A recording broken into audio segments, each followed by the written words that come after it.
सभी साथियों को मेरा नमस्कार। मैं मनीष राणा आज आपके बीच फिर से राजस्थान के अजमेर के चौहान राजवंश की चर्चा करेंगे। तो आपको मैंने पहले की जो कक्षा थी उसमें मैंने आपको अजमेर के चौहान वंश तक शायद अर्नोराज तक करवा दिया था, और अर्नोराज के बाद में अर्नोराज की हत्या जगदेव ने कर दी थी, वहां तक पढ़ लिया था। एक बार फिर से जो पहले पढ़ा था थोड़ी सी 2 मिनट की वीडियो के साथ में देख लेते हैं और फिर उसके बाद में आगे चर्चा करते हैं। अपना जो राजवंश चल रहा है उसका नाम है चौहान वंश। कौन सा वंश है साथियों? चौहान वंश है। देखिए, जो ये चौहान वंश है अजमेर के चौहान वंश के बारे में मैंने कल उत्पत्ति के बारे में बताया था कि चंद्रबरदाई का ग्रंथ है पृथ्वीराज रासो, जिसके अंदर उन्होंने कहा है कि एक अग्निकुंड का सिद्धांत बताया है। अग्निकुंड के सिद्धांत में बताया है कि वशिष्ठ ऋषि के अग्निकुंड से चौहान राजवंश की उत्पत्ति हुई। उससे पहले 3 राजवंश की उत्पत्ति हुई, प्रतिहार, परमार, चालुक्य और चौहान। देखिए, जो ये प्रतिहार थे, प्रतिहारों के बाद में चालुक्य थे, चालुक्य के बाद में परमार जो थे, परमारों के बाद में चौहान आए। और कहते हैं वशिष्ठ ऋषि के हवन कुंड में जो विघन डाल रहे राक्षस थे उनका विनाश चौहानों ने किया। चौहानों को चाहमान भी कहते हैं, चाहमान। जो मन को चाहने वाला हो वो ही चौहान है। चौहान राजवंश बहुत ही जबरदस्त है और चौहानों का इतिहास और भी जबरदस्त है। हमने वासुदेव चौहान पढ़ा था। 551 ईस्वी में वासुदेव चौहान ने सांबर झील का निर्माण करवाया और सांबर झील के किनारे ही क्या बसा दिया? अपना क्षेत्र बसा दिया और अपनी राजधानी प्रथम अहिछत्रपुर को बनाया और इसी के साथ में सांबर झील का निर्माण भी करवाया। और यह जानकारी बिजोलिया शिलालेख से मिलती है। इसके बाद में विग्रहराज द्वितीय पढ़ा, आशापुरा माता के मंदिर का निर्माण करवाया। इसके बाद में दुर्लभराज पढ़ा, वत्सराज की सहायता की थी परिमार वंश के शासक की। और उसके बाद में गोवक प्रथम जो था जिसने हर्षनाथ मंदिर का निर्माण करवाया और प्रथम स्वतंत्र शासक था। इसके बाद में चंदन राज था, इनकी रानी रुद्राणी जो थी। इसके बाद में हमने पढ़ा था पृथ्वीराज चौहान प्रथम, जिनका शासनकाल 1105 से लेकर 1113 तक, जिन्होंने 700 चालुक्यों को मौत के घाट उतारा। और इन्हीं के समय में हट्टर नामक राजा था। और इसके बाद में हमने चर्चा की थी अजय राज की। अजय राज जो थे, अजय राज ने अजमेर नगर की स्थापना की, अपनी पत्नी के नाम पर चांदी के सिक्के जारी किए। श्वेतांबर और दिगंबर की इन्होंने अध्यक्षता की थी। इसके बाद में हमने बात की थी जो ये जो अजय राज जो थे 1113 से लेकर 33 तक इनका शासनकाल था।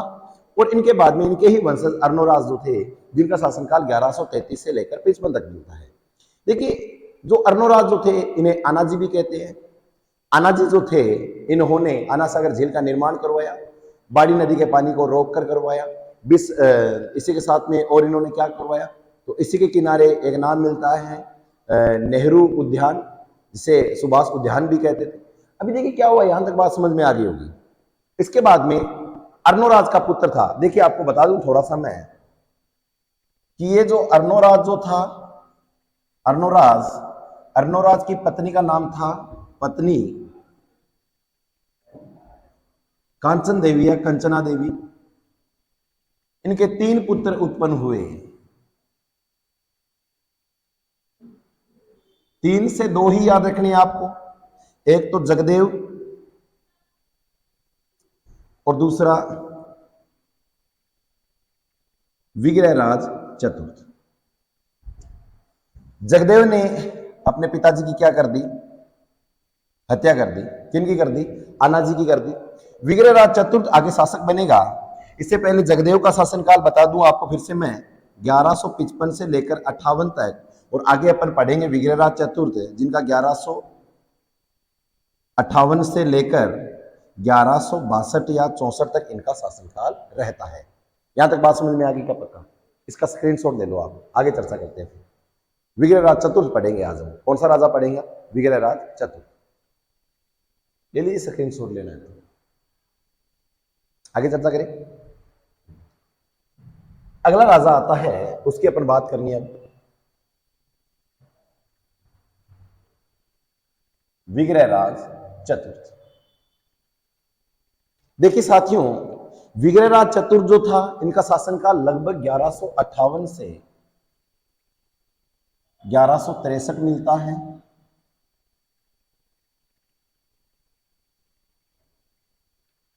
1158 से 63 तक किनका शासनकाल मिलता है? विग्रह राज चतुर्थ का मिलता है।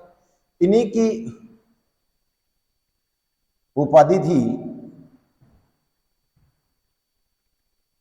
बिसलदेव। इन्होंने एक ग्रंथ लिखा हरिकेली, जो कि कौन सी भाषा से संबंधित था? संस्कृत भाषा से। इन्होंने ग्रंथ लिखा, मतलब ये तो सिद्ध है ये खुद क्या थे? कवि थे। लिख लो यहां पर, लिखिए, आप नोटबुक में लिखिएगा, सव्य कवि व कवियों के आश्रयदाता कौन थे? विग्रह राज चतुर्थ। यहां तक बात समझ में आ गई क्या आपको? पक्का समझ में आ गई? कोई दिक्कत है किसी को क्या? इनकी उपाधि एक और मिलती है,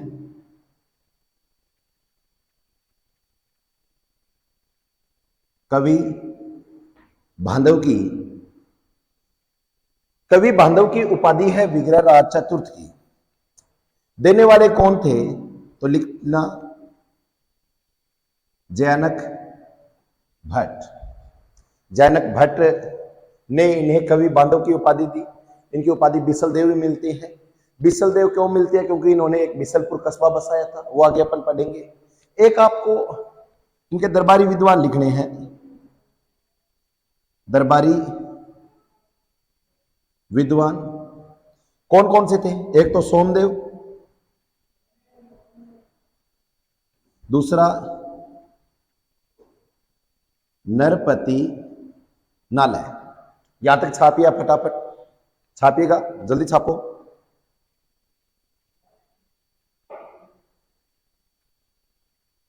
छाप लिया? इसी के साथ में और बता देता हूं, सोमदेव का ग्रंथ कौन सा था?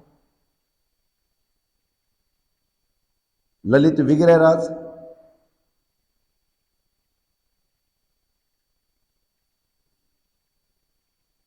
दूसरा था बिसलदेव रासो।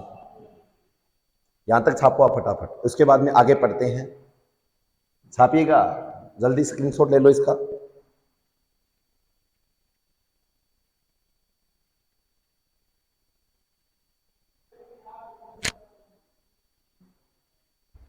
छाप लिया? आगे चर्चा करें।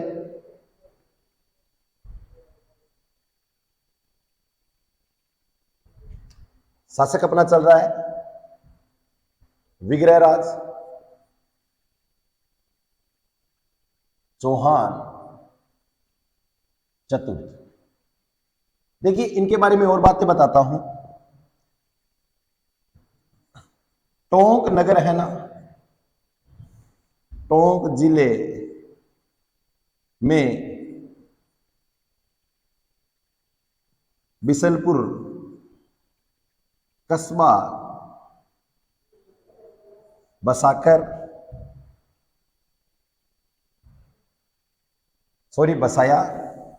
टोंक जिले में बिसलपुर कस्बा बसाया। वह बिशलपुर बांध का निर्माण करवाया। इन्होंने, और बता दूं आपको मैं साथ में, इन्होंने अजमेर में सरस्वती कंष्टा भ्रमण नामक पाठशाला का निर्माण करवाया, जिसे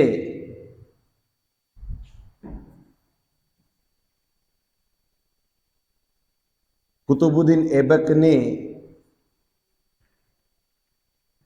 तुड़वाकर 2.5 दिन में उस स्थान पर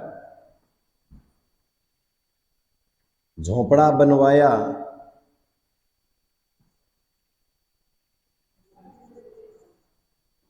जिसे वर्तमान में 2.5 दिन का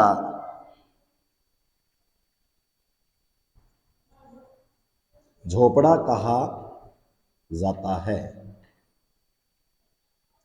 यहां तक बात समझ में आ गई क्या सबको?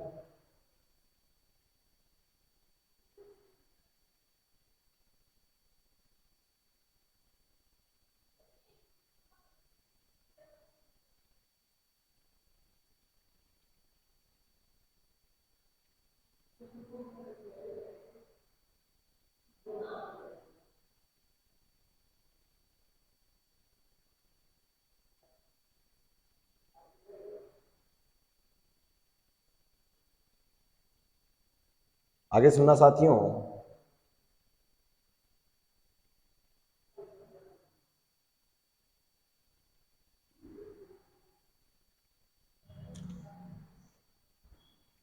ढाई दिन के झोपड़े पर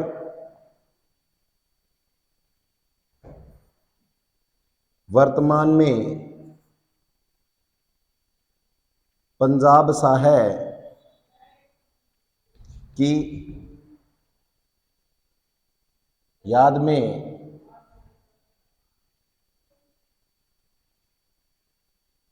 उर्स लगता है। यहां तक बात समझ में आ गई क्या सबको? उर्स लगता है। सुनना साथियों, विग्रहराज चतुर्थ जो था, विग्रहराज चतुर्थ की खूब सारी बातें मिलती हैं। इन्हों आगे आगे अपन चर्चा करेंगे। वैसे दिल्ली के तोमर वंश के शासकों को पराजित कर इसने दिल्ली पर भी अधिकार किया, कैसे किया वो भी पढ़ेंगे। परंतु यहां तक बात समझ में आ गई क्या सबको? सबको आ गई क्या? स्क्रीन शॉट लो फटाफट, स्क्रीन शॉट लो।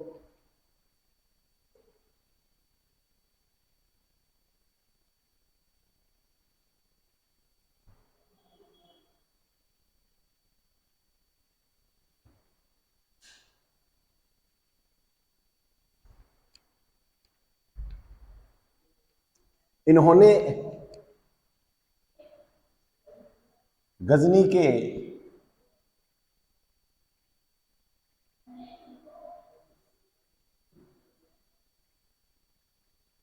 खुसरू शाह, जिसे अमीर भी कहते हैं, अमीर भी कहते हैं, को हराया। इन्होंने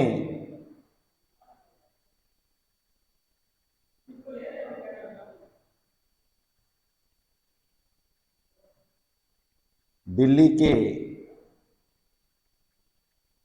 तोमर वंश के शासकों को पराजित कर दिल्ली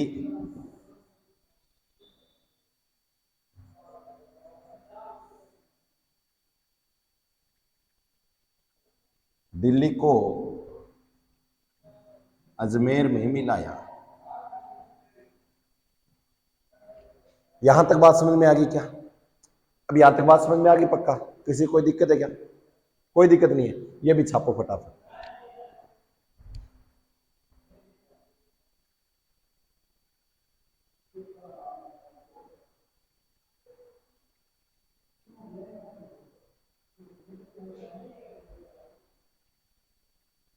लिख लिया यहां तक? अच्छा, इसने इतना काम किया, इसने गजनी पर अधिकार किया, दिल्ली पर अधिकार किया। ये दरबारी विद्वान भी था खुद, तो ये दरबारी विद्वानों को अपना आश्रयदाता मानता था, इनकी उपाधियां भी थी, है ना। अब देखिए, इसीलिए अगर आपको पूछे चौहान वंश का स्वर्ण काल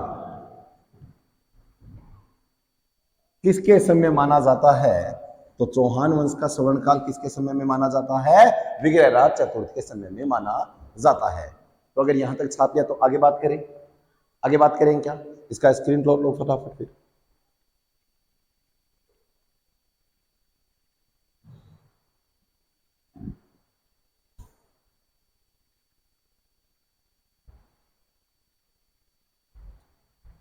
आगे का शासक आता है उसका नाम मिलता है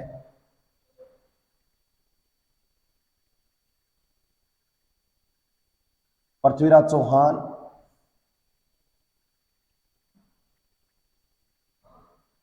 तृतीय। ये जो पृथ्वीराज चौहान तृतीय है इसके बारे में खूब सारी बातें पढ़ेंगे।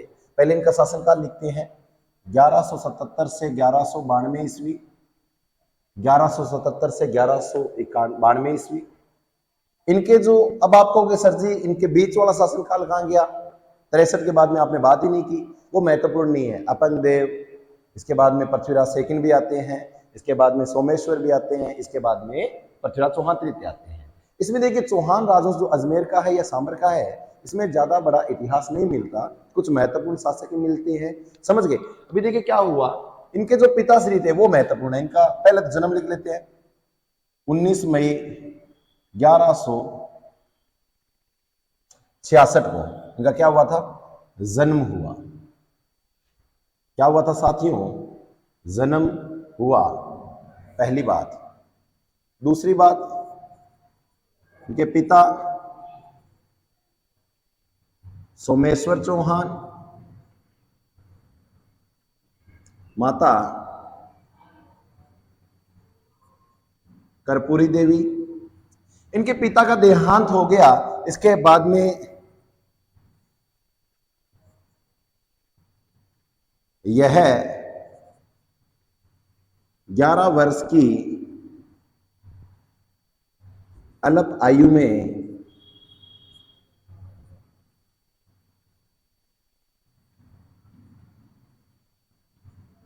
शासक बने। यहां तक बात समझ में आ गई क्या? अब देखिए 11 वर्ष की उम्र में अगर कोई राजा बन जाए तो क्या उसको राज दरबार संभालने का ज्ञान है? 11 वर्ष की उम्र में बच्चे क्रिकेट खेलते हैं, हम खेलते हैं क्रिकेट, अभी तक क्रिकेट खेलने वाली भी उम्र नहीं हुई। बच्चे उस समय छुपम छुपाई, पकड़म पकड़ाई, गुल्ली डंडा, है ना, ये गेम खेलते हैं और इन्हें तो पूरा राजपाट दे दिया। अब ये कैसे संभाल पाएंगे, उनकी चर्चा करते हैं। देखिए यह संभाल नहीं पा रहे थे, इसीलिए दरबार में देखिए गद्दी पर तो कौन बैठे हैं, पृथ्वीराज चौहान तृतीय। काम कौन कर रहे हैं, अर्थात दरबार की संरक्षिका किसे बनाया गया संरक्षक, तो इनकी माता कर्पूरी देवी को। यहां तक बात समझ में आ गई क्या? यहां तक पक्का बात समझ में आ गई? किसी कोई दिक्कत है क्या? नहीं दिक्कत है। इनके मंत्री लिख लो,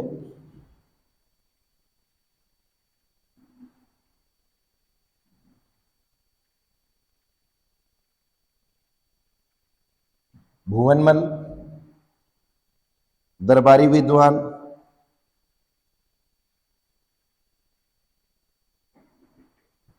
चंद्रबरदाई। इनका ग्रंथ कौन सा था, पृथ्वीराज रासो। इसी के साथ में आगे चर्चा करें तो इनका घोड़ा नाट्यरंबा, इनकी पत्नी शिवगीता। इसका स्क्रीनशॉट लो आप फटाफट, उसके बाद में आगे पढ़ते हैं इतिहास किस तरह से कितना जबरदस्त था। स्क्रीनशॉट लो इसका।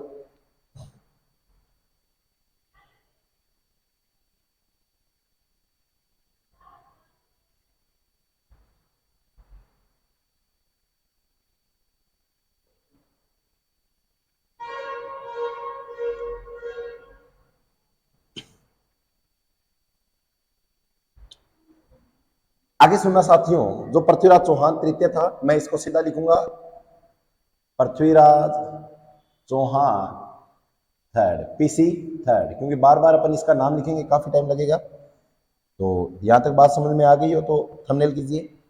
अब देखिए क्या हुआ, पृथ्वीराज चौहान तृतीय जो था, अभी इनकी एक उपाधि भी लिख लेते हैं, याद आ गई मुझे उपाधि,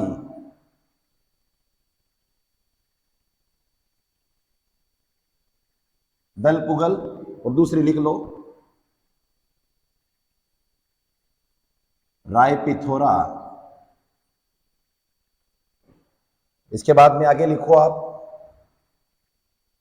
बात करते हैं अब साम्राज्य विस्तार की, किस तरह से कौन कौन सी समस्याएं आई और कैसे आई, उनको पढ़ते हैं। तो आप लिखिए, हेडिंग लगाओ, विजय अभियान। आपको सच बताऊं तो इसको तीनों जगह से मार ही मार थी। पहला घर, पहला तो घर, दूसरा पड़ोसी, दूसरा पड़ोसी, और तीसरा विदेशी, तीसरा विदेशी। सुनना साथियों, तीनों बता देता हूं आपको मैं। जो थर्ड है ये पृथ्वीराज चौहान तृतीय। तीन समस्याएं देखने को मिली इसे। पहला पड़ोसी, सॉरी, पहला घर, दूसरा पड़ोसी और तीसरा विदेशी।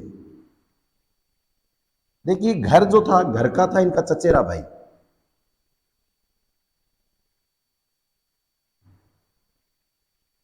नागार्जुन। पड़ोसी था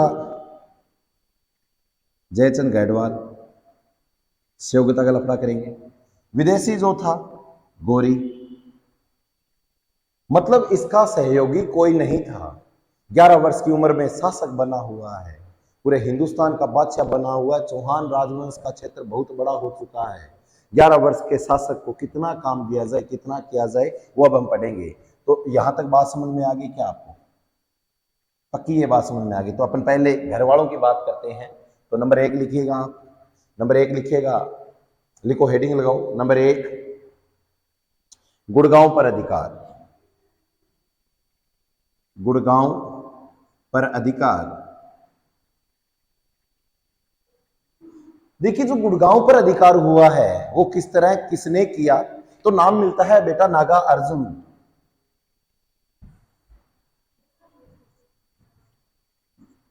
नागार्जुन, जो कि क्या था, पृथ्वीराज चौहान तृतीय का चचेरा भाई। नागार्जुन ने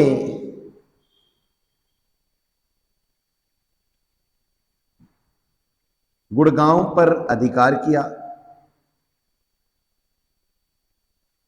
गुड़गांव पर अधिकार किया। नागा अर्जुन जो था, नागार्जुन, इनको पराजित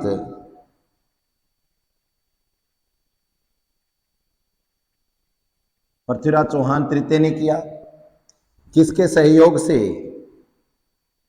कैमास के सहयोग से, क्योंकि इतनी तो इनकी उम्र नहीं है कि यह किसी को मार सके। तो आपसे बात पूछे तो सीधी बतानी है आपको। क्या बतानी है? कि गुड़गांव पर अधिकार किसने कर रखा था? नागा अर्जुन ने। जिनको पराजित किसने किया? पृथ्वीराज चौहान ने। और किसके सहयोग से? तो कैमास के सहयोग से। यहां तक बात समझ में आ गई क्या? पक्का समझ में आ गई। एक बात और लिख लो यार, मुझे याद आ रही है कि गुड़गांव पर अधिकार किया कब था? तो लिखना 1178 ईस्वी में। अरे कब किया था रे गुड़गांव पर अधिकार? 1178 ईस्वी में। इसका स्क्रीनशॉट लीजिए आप फटाफट। उसके बाद में आगे आपको और बात बताता हूं, सुनना ध्यान से। इसका स्क्रीनशॉट लीजिए फटाफट।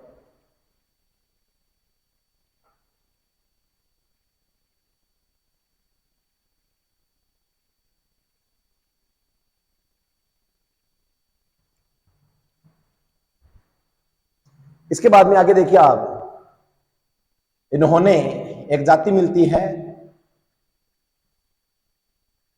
भंडानक जाति का दमन किया। और ये कब किया था भंडानक जाति का दमन? लगभग 1188 में, सॉरी 1177, 1182 में, 1182 में क्या किया था? भंडानक जाति का दमन किया। कैसे किया वो सुनो ध्यान से। क्या था कि ऐसा सा कुछ राजस्थान था पड़ा,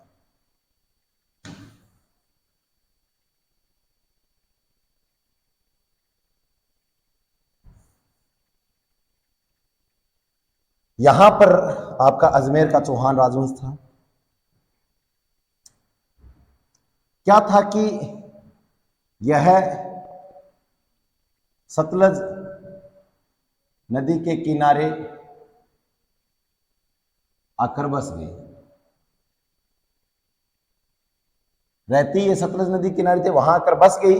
इसके बाद में क्या हुआ, इन्होंने विस्तार शुरू कहां कर दिया, मथुरा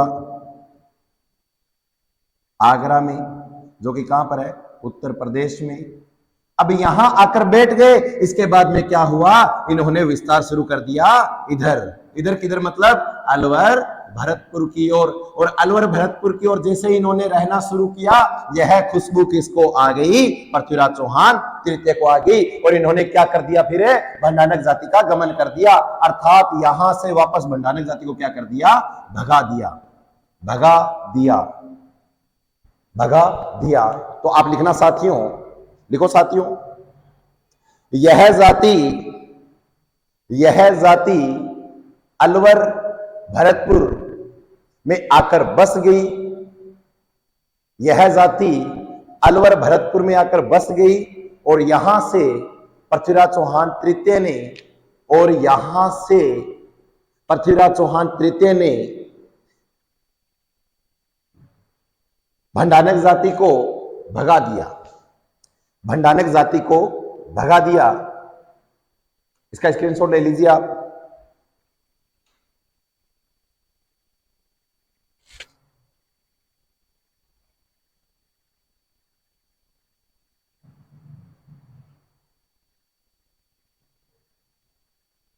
इसके बाद में चलो आपको एक किसी के साथ में एक युद्ध और बता देता हूं।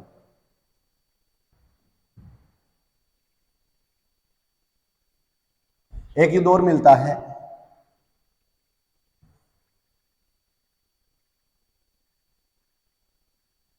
महोबा का युद्ध।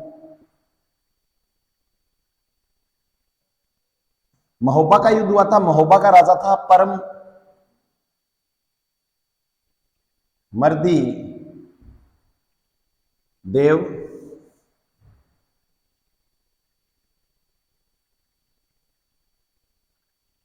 चंदेल। इसके सेनापति थे आलाउद्दा। दो सेनापति जिनका नाम क्या था, आलाउद्दा। परममर्दी देव चंदेल ने क्या किया, महोबा जो है वर्तमान उत्तर प्रदेश में है। परममर्दी देव चंदेल ने क्या किया, पृथ्वीराज के क्षेत्र की ओर विस्तार करना शुरू किया। तो पृथ्वीराज चौहान तृतीय ने क्या किया, इस पर आक्रमण किया। तो आप लिखिए, पृथ्वीराज चौहान तृतीय ने वो उसकी सेना ने परममर्दी देव को पराजित किया। वह इस युद्ध में वीर गति को प्राप्त कौन हुए, आलाउद्दीन हुए। कहते हैं आलाउद्दा इतने गजब सेनापति थे कि इन्होंने शासक के प्रति अपना अच्छा व्यवहार जताया, जिससे क्या हुआ, इनको वीर गति को प्राप्त हो गई। और आज भी आलाउद्दा के नाम इतिहास के पन्नों में उज्जवल है। इसका स्क्रीनशॉट लीजिए आप फटाफट, इसका स्क्रीनशॉट लीजिए। इसके बाद में आगे चर्चा करते हैं।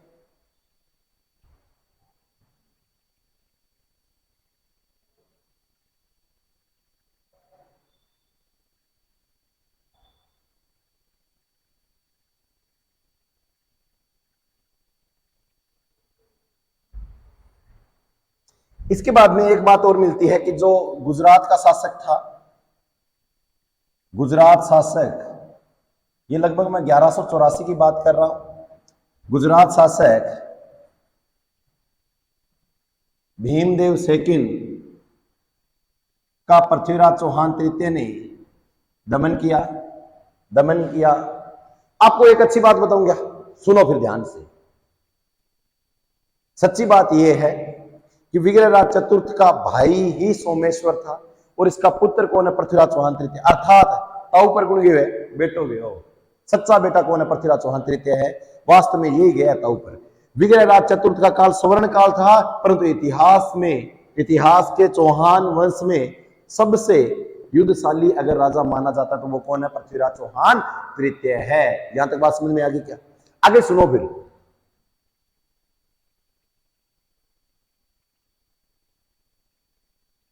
आगे सुनो। कन्नौज के राजा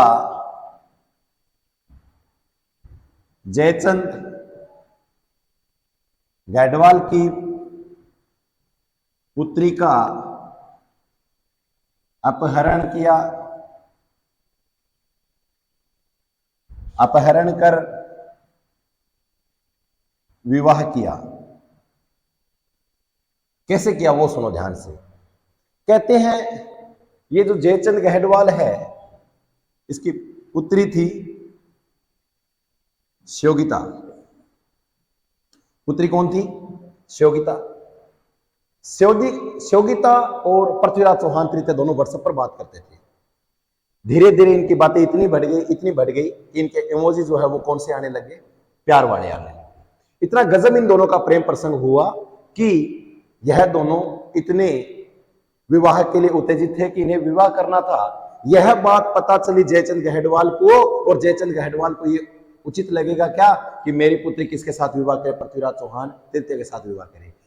यह बात जैसे ही जयचंद गहडवाल को पता चली कि पृथ्वीराज चौहान तृतीय भगा कर ले जाएगा अगर इसका विवाह नहीं हुआ श्योगिता का पृथ्वीराज चौहान तृतीय के साथ, तो क्या किया जयचंद गहडवाल ने? पहले तो एक हवन कुंड का आयोजन किया और वहां पर ही एक पंडाल रखा गया जिसमें कौन सा रचा गया?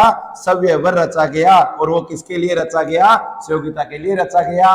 किसने रचवाया? जयचंद गहडवाल ने रचाया। यहां तक बात समझ में आ गई क्या? अभी सुनो फिर ध्यान से। श्योगिता जो थी बहुत ही नटखट और नादान थी। ये आप कह सकते हो क्या? कैसे कह सकते हो? ये राजकुमारी है भाई साहब, नटखट तो ही नहीं सकती। फिर भी सुनो ध्यान से। श्योगिता प्रेम करती किससे? किससे प्रेम करती? बिल्कुल पृथ्वीराज चौहान तृतीय से। मुझे ये बताओ प्रेम शब्द पूरा है क्या? प्रेम शब्द पूरा है क्या? नहीं है ना। प्यार शब्द पूरा है क्या? प्यार शब्द पूरा है क्या? नहीं है ना। तो ये पूरा हो सकता है क्या? नहीं हुआ। परंतु इस नाम को तोड़ने के लिए पृथ्वीराज चौहान तृतीय ने कौन सी रस्म अदा की? अपहरण की अदा की। कैसे की? श्योगिता का सवेवर चल रहा था, ऐसे एक पंडाल लगा रखा था और इसमें क्या हुआ? राजा सामने बैठे थे, ऐसे बैठे थे और यहां पर जयचंद गहडवाल खुद बैठा था। जयचंद गहडवाल खुद बैठा था और श्योगिता जो थी वो क्या कर रही थी? माला लेकर क्या कर रही थी? दरबार में पेश हो रही थी। परंतु जयचंद गहडवाल भी नटखट बहुत था। जयचंद गहडवाल ने क्या किया? द्वारपाल के स्थान पर लोहे की मूर्ति बनवाकर पृथ्वीराज चौहान तृतीय का पूरा लोहा का पुतला बना दिया और उसमें क्या कर दिया गया? वहां पर खड़ा कर दिया गया। अब द्वारपाल की जगह पृथ्वीराज चौहान तृतीय को खड़ा कर दिया। अर्थात क्या हुआ? पृथ्वीराज चौहान की यहां पर इज्जत हो रही है क्या? अरे नहीं रे, इसकी तो क्या हो गई? अब बेइज्जती हो गई। और जहां पर चप्पल खोलते हैं वहीं पर ही लोहे की पुतली खड़ी कर दी। अभी क्या हुआ? श्योगिता आकर पूछे इन राजा से, हाँ जी बताओ क्या आपने चौहान वंश पूरा कर लिया क्या? राजा ने कहा कौन करे। उसके बाद में फिर से श्योगिता इधर वाले पर चली, क्या आपने मेवाड़ कर लिया क्या? क्या नहीं किया। इसके बाद में अगले राजा के पास गई, क्या आप उत्साह एकेडमी से जुड़े हुए हो क्या? उन्होंने कहा नहीं जुड़े हुए। फिर उसने कहा क्या आप नंद किशोर सर से पढ़े हुए हो क्या? उन्होंने कहा नहीं पढ़े हुए। उसने उसके बाद में कहा क्या आप बजरंग सर से पढ़ते हो क्या? उन्होंने कहा नहीं पढ़ते। उसके बाद में उन्होंने कहा कि क्या नवरत्न सर की आप करंट की क्लास लगाते हो क्या? उन्होंने कहा नहीं लगाते। तो उसके बाद में आगे जाकर उसने किससे पूछा कि क्या आप इतिहास मनीष सर से पढ़ते हो क्या? उसने कहा नहीं पढ़ता। तो ये जैसे ही बात बोली तो क्या श्योगिता विवाह कर सकते हैं इनके साथ? नहीं कर सकती ना, क्योंकि श्योगिता को भी तो ऐसा व्यक्ति चाहिए जो पढ़ाई में ठीक हो। और पढ़ाई कहां पर अच्छी है? उत्साह एकेडमी में अच्छी है। तो इस उत्साह एकेडमी के यूट्यूब प्लेटफॉर्म पर आप सभी को सब्सक्राइब करना है और शेयर भी करना है ताकि आपको यह दिन न देखना पड़े। इसलिए इस चैनल को क्या करना है? सब्सक्राइब भी करना है। अभी देखिए क्या हुआ। अभी क्या हुआ? श्योगिता ने अंत में जाकर पृथ्वीराज चौहान तृतीय के जो लोहे की पुतले थी वहां पर क्या डाल दी? माला डाल दी। और जैसे ही माला डाली तो क्या हुआ? पृथ्वीराज चौहान तृतीय शोले फिल्म की तरह वो कंबल ओढ़ कर आता है ना, वो कंबल ओढ़ कर आया था, उसी तरह पृथ्वीराज चौहान तृतीय ओढ़ कर आया था। और जैसे ही कंबल में डाला श्योगिता को, तो आपको भी पता है राजा महाराजा इस समय था नहीं इतना, तो कंबल मुझे लगता है धोई नहीं होगी। तो क्या हुआ? उसको जैसे ही कंबल पे डाला गया इतने में उसको क्या हो गई? उसे बेहोशी होगी। और कहते हैं कि वह नाट्यरंबा घोड़े पर बिठा के सेवकिता को कहां लेकर आ गया? अजमेर लेकर आ गया। अरे कहां लेकर आ गया जवानों? अजमेर लेकर आ गया। और अजमेर में किसके साथ विवाह कर लिया पृथ्वीराज चौहान तृतीय ने? तो सेवकिता के साथ विवाह कर लिया। यहां तक बात समझ में आ गई क्या सबको? अरे ये अपहरण समझ में आ गया क्या? क्या सेवगिता और पृथ्वीराज चौहान तृतीय का प्रेम प्रसंग समझ में आ गया क्या? क्या जयचंद गहडवाल की पुत्री सेवगिता का विवाह हो गया क्या पृथ्वीराज चौहान तृतीय के साथ? अरे हो गया क्या? तो इसका स्क्रीनशॉट लो फटाफट, स्क्रीनशॉट लो फटाफट।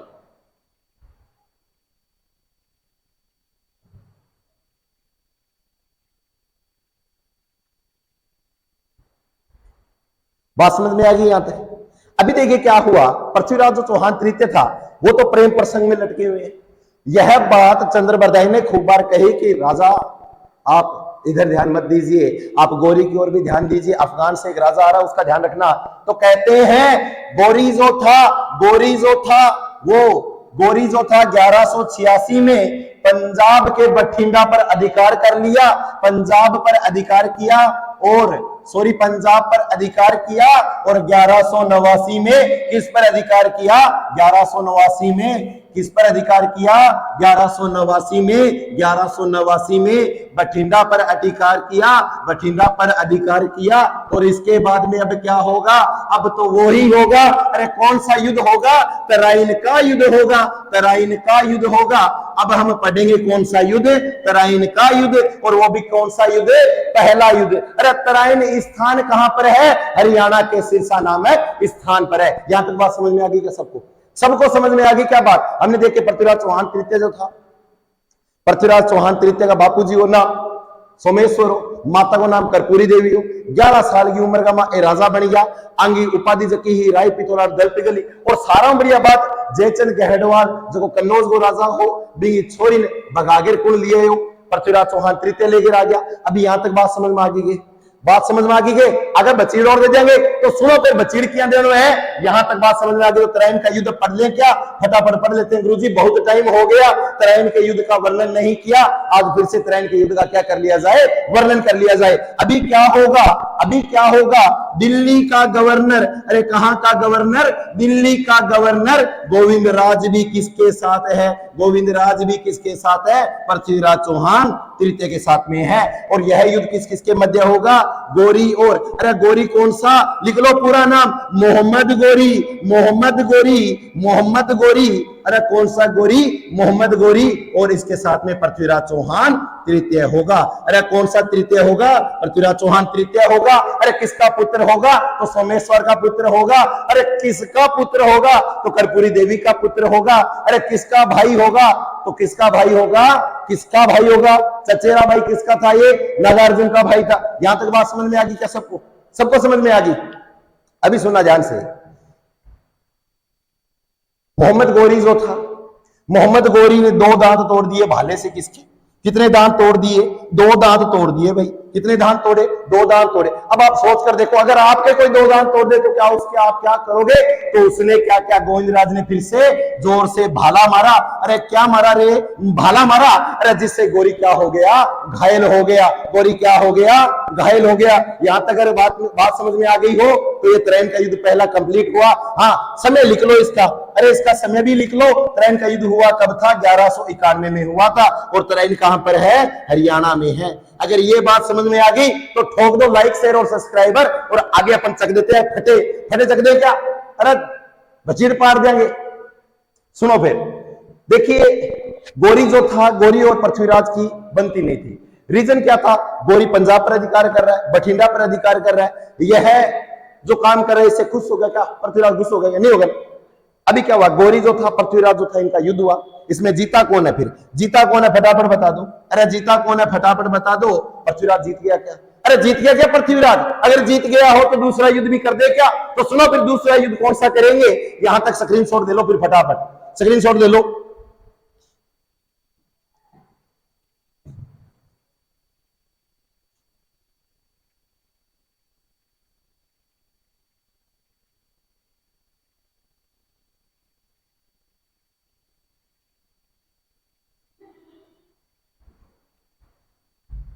अभी दूसरा युद्ध पढ़ते हैं। पहला युद्ध कौन जीता? अरे कौन सा किसने जीता था पहला युद्ध? अरे दूसरा युद्ध फिर किसने जीता?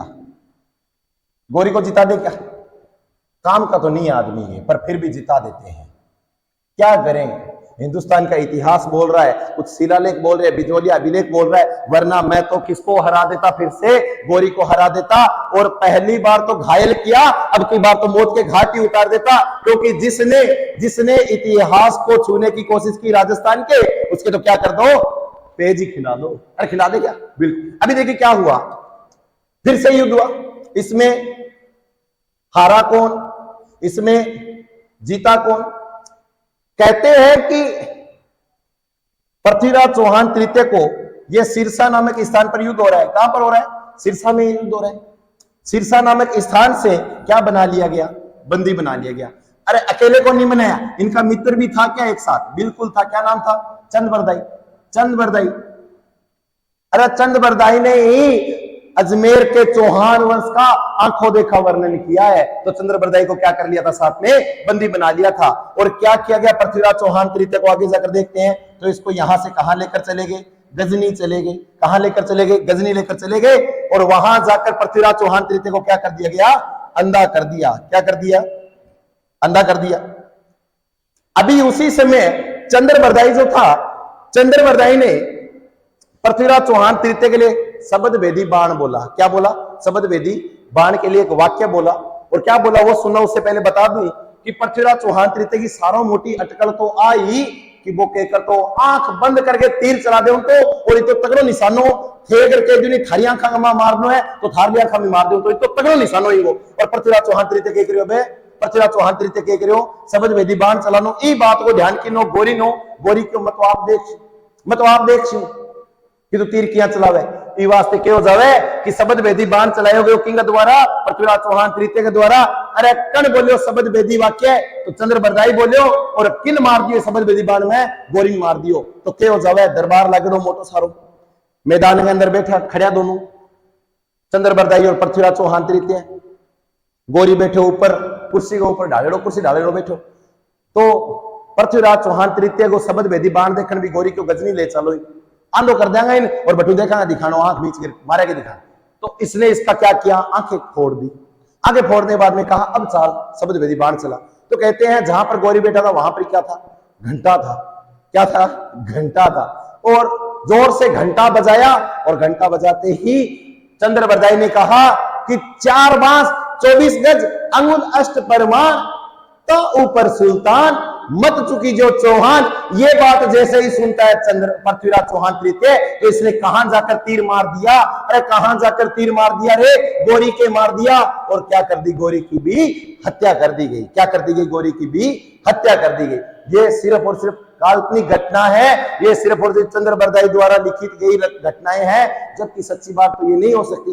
क्यों नहीं हो सकती? क्योंकि 1194 में एक चंदावर का युद्ध होता है। चंदावर का युद्ध होता है। और वो युद्ध किस किस के मध्य होता है? सोगिता के बापूजी जयचंद गहडवाल और गौरी के मध्य होता है। उसमें भी कौन मारा जाएगा? फिर जयचंद गहडवाल मारा जाएगा। अब मुझे ये बताओ, 1194 में अगर चंदावर का युद्ध हो रहा है तो 1192 में गौरी भी मर सकता है क्या? नहीं मर सकता ना। परंतु ये काल्पनिक घटना, विश्वास है, कर ली जाए तो अच्छी है। तो लिख लीजिए आप इसका वाक्य, 4 बांस 24 गज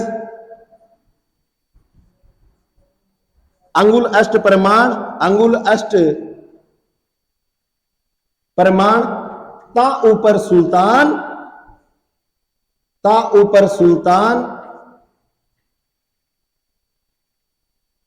मत चुको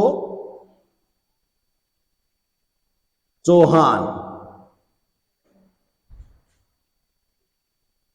इसका स्क्रीनशॉट दे लो। ये है गौरी की और पृथ्वीराज चौहान तृतीय का दूसरा युद्ध। इसमें भी कौन हार जाएगा? अब की बार पृथ्वीराज हार जाएगा। आपको यह भी बता दूं, अगर पहले युद्ध में गौरी मर जाता तो ये दिन देखने पड़ते क्या? और आपको बढ़िया बात बताता हूं, ये हमारे लिए सबसे अफसोस की बात है। क्या है कि हिंदुस्तान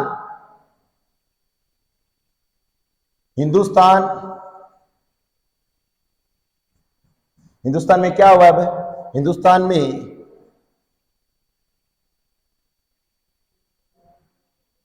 मुस्लिम सत्ता का आधिपत्य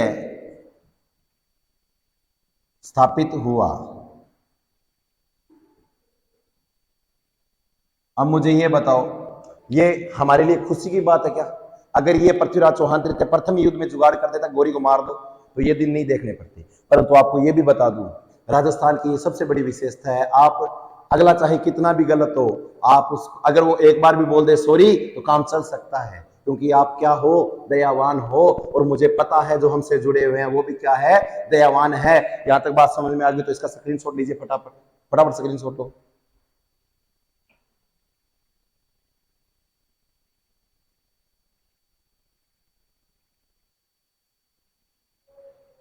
आगे चर्चा करेंगे, सुनो फिर। अभी आपको लिखना है पीसी थर्ड के लिए कि इनका जो स्मारक बना हुआ है वो कहां बनाया गया? अजमेर में। इनकी समाधि कहां बनी? गजनी में। इन्होंने दिल्ली में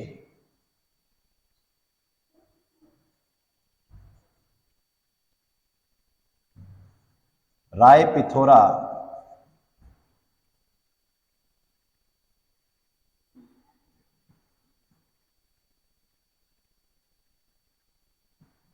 दुर्ग का निर्माण करवाया, इसलिए इनकी उपाधि भी क्या पड़ी गई, क्या रखी गई? राय पिथौरा रखी गई। इसी के साथ में आपको एक बात और बताता हूं, वो क्या है, इनके दरबारी विद्वान। एक तो चंद्र बरदाई याद रखना है, दूसरा याद रख लेना आप जनार्दन, जनार्दन याद रखना आपको बहुत जरूरी है। और इसका ये दो व्यक्ति याद कर लेंगे, जनार्दन, दूसरा ये चंद्र बरदाई, दो याद रख लेना। और आगे आपको एक दो बातें और बता देता हूं कि इन्होंने, लिखो, इन्होंने अजमेर में कला साहित्य विभाग की स्थापना की। यह हो गया आपका अजमेर का चौहान वंश कंप्लीट।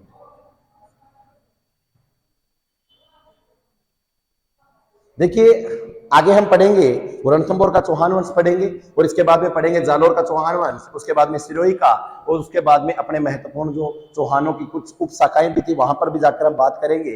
यहां तक अगर आपको बात समझ में आ गई हो तो वीडियो को शेयर सब्सक्राइब जरूर करें, और आपका साथी मनीष राणा आपके साथ ऐसे ही कदम पे कदम आपके साथ रखता जाएगा ताकि आपको समस्याएं न हो। तो देखिएगा साथियों, आज हमने जो पढ़ा वो समझ में आ गया क्या? पक्का समझ में आ गया? कोई दिक्कत तो नहीं है किसी को?